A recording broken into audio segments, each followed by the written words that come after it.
സിസ്റ്ററെ, കേരളത്തിലെ LBS വഴി മാത്രമേ നഴ്സിംഗിന് അഡ്മിഷൻ കിട്ടുള്ളൂ?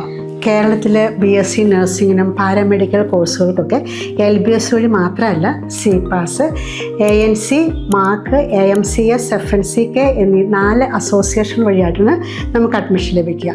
50% സീറ്റുകൾ LBS വഴിയാണെങ്കിൽ 50% സീറ്റുകൾ മാനേജ്മെൻറ്റ് വഴിയും സെൽഫ് ഫിനാൻസ് വഴിയായിട്ടാണ് നമുക്ക് ലഭിക്കുന്നത്.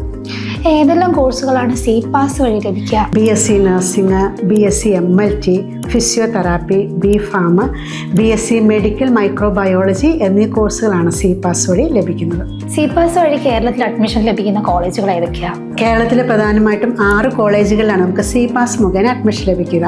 കോട്ടയം ജില്ലയിൽ പാല, പുതുപ്പള്ളി, ഗാന്ധിനഗർ, പത്തനംതിട്ടയിലുണ്ട്. അതുപോലെ ഇടുക്കിയിൽ നെടുങ്കണ്ടത്ത്, എറണാകുളത്ത് മണിമലക്കുന്ന് എന്നീ കോളേജുകളിലാണ് അഡ്മിഷൻ ലഭിക്കുന്നത്.